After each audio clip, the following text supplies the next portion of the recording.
Hello everyone, it is Jazz here. So I found myself short one video, even though I pre-filmed some things. One of the videos isn't gonna work, so I'm just trying to do something low-key, simple, to get a video for you guys this week. And so I just thought I would do a short thoughts on current reads video, because you know I like to do those sometimes. So I'm reading quite a few books, so there'll be quite a few thoughts to talk about, even though I haven't yet completed these reads. I'm pretty sure that's all I have to say for this intro. So let's jump into my thoughts on these current reads. I'm gonna start with my library book. I am currently reading Looking for Alaska by John Green. It is about a teenager named Miles who starts going to a boarding school, and he makes new friendships at this boarding school. One of them is a girl named Alaska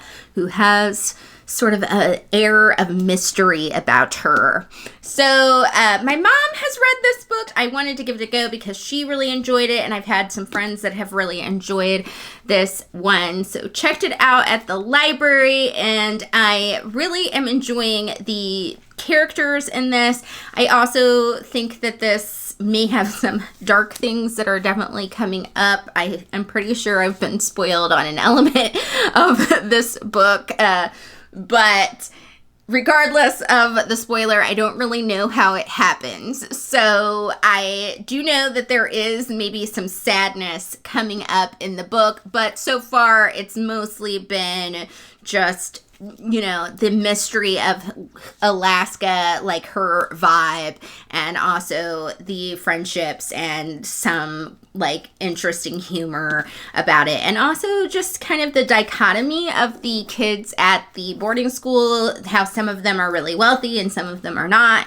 and how they interact with each other, which is always something that I find really interesting. So I'm really enjoying this, hoping that when I complete it that it will be a really highly rated book. Then I actually started one of the books that I mentioned in my to be read video from last week. Wow, I'm just flinging around my bookmark like a crazy person. But that book is Just Like You by Nick Hornby. I can now tell you a little bit more about it because I have gotten about 75 pages into this one. It is set in England, and it is about a woman named Lucy who is 44. She's divorced.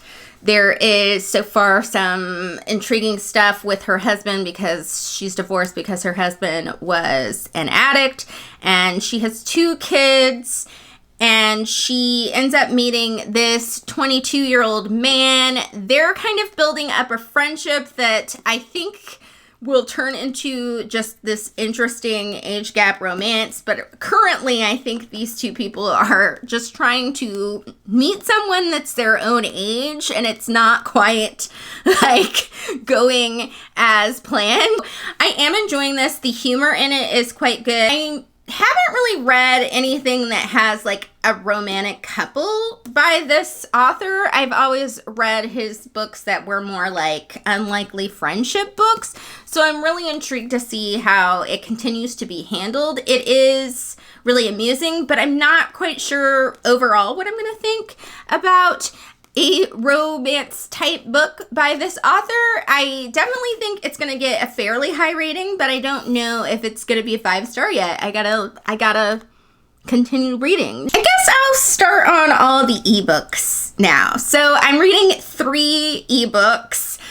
First one is just a reread. It's Fruits Basket Volume 2. I've kind of, over the last couple of videos, talked about my reread of Fruits Basket, so I already know I'm gonna like that one. I won't spend too much time on that one. Other than that, I have started in ebook reading Beartown. Now, I did originally check this out at the library, but I didn't finish it before I had to return it to the library. Luckily, if you're interested in Beartown by Frederick Bachman, it is on Kindle Unlimited if you have that. So I didn't have to pay any extra money to continue my reading it. I am enjoying the writing style and the literary fictionness of it, and it is a small town book, which I find really interesting in general because you can always dig into the emotions and really dive into character development with small town books. It is centered around a small town that is very invested in hockey, and they've kind of fallen off the map, but this hockey game is supposed to put them back on the map of getting just more investment into their town. But the downside of that is that it causes a great deal of stress, and so thus all these bad things are going to, or it's implied in the plot that all these negative things are going to kind of snowball out of the stress and intensity that the town and like the players of the hockey game and also the people running the hockey club, like it's gonna snowball into some really negative things that are going to happen. So I'm enjoying this, like I said, but this book low-key stresses me out. There's so many things that are like high tension, and there's so many stakes for everybody that are so high, and also because the book itself has told you that bad things are going to happen, you're like on the edge of your seat waiting for like the bad things to happen, and you're also on the edge of your seat like waiting to see what the outcome of this hockey game is going to be.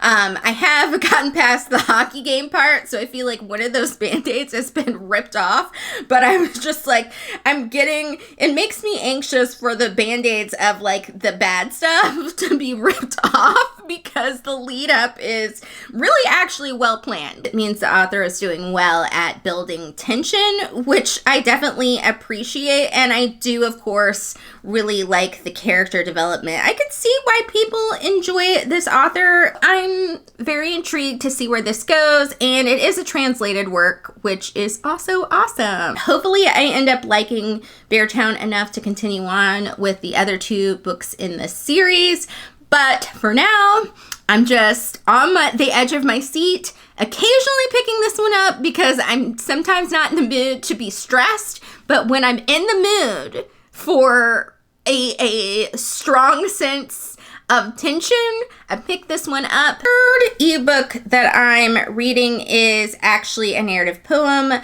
by Sophie Bounds. This is The Swaddling Curse, and it is about a young man who discovers that his family has this cursed watch, and I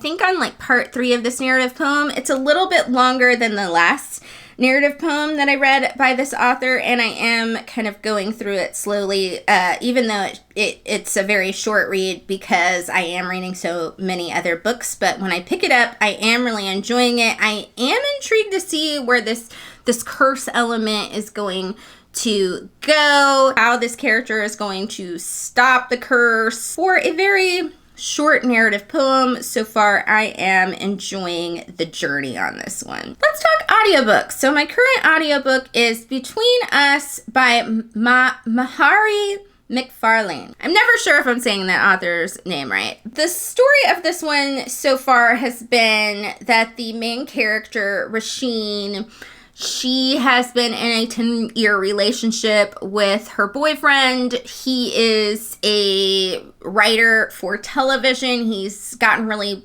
big in British TV with a show, and then his personality has kind of changed, and then he creates this new show, and he ends up putting personal details that were just supposed to be between them from her life into his TV show, and then she starts to kind of wonder how much of the show, which is kind of, dark and has some, spicy themes, is actually from his life. Obviously, that's not good, and at the place where I am, she's basically said that they are over, and she also wants to start investigating with some of the friend group that they've been involved in, her and her boyfriend, possibly with their help, to see how much of what he's writing in his TV series is truth and how much is fiction. I'm not sure what I think about this one yet. Part of it is because I don't know if I've gotten to really get invested in all of the characters, though I am,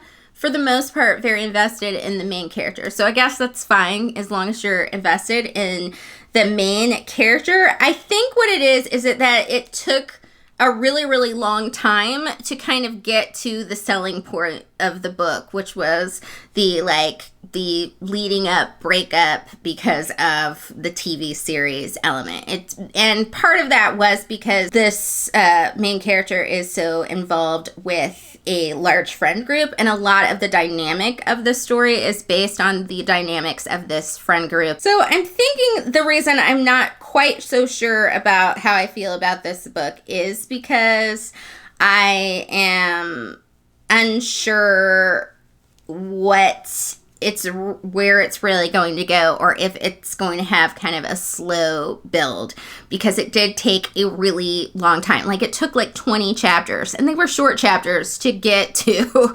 the breakup and like the basic plan of the book. And so yeah, a lot is writing on the dynamic of the friendship and what she plans to do from this point. And so I'm a little nervous about loving this one. I don't know if it's going to be like a love one, but it might be a like book. I might end up really liking it. But anyway, so far I am enjoying it enough that I do want to continue. Let me finish my crochet and then we'll talk about the last book. Little Queen Anne's Lace for you in blue. Last but certainly not least, I always have a Bible study book that I like to study with my parents. And we love these, the Smart Guide to the Bible books. This one's by Larry Richards, PhD. And it is The Life of Moses. So it's basically going through all the Bible books that discuss the life of Moses. So that's Exodus, Numbers, I'm blanking so hard, Deuteronomy. In general, these study books that are the Smart Guide books, I really enjoy. I think they are really well researched and really delve into the Bible in a really amazing way. And that is, of course, one of the main things that I like. But something that I like about this one, because I think this is the first one we've done with Old Testament books, is that it does have many elements that connect the concepts from the Old Testament books to the New Testament books. And I really like seeing those connections written out and getting more enlightenment on all that type of stuff. So I am really enjoying the study through this. Right now we're in the Numbers section, and let me tell you, Numbers is more dramatic than I thought. So those were my short thoughts on current reads. I hope you all enjoyed hearing my just rando thoughts on what I've been reading, and hopefully I will be recommending some of these soon. Probably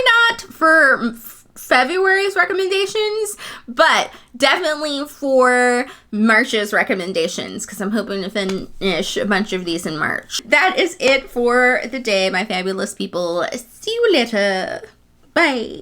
I don't know why I was so dramatic. So long.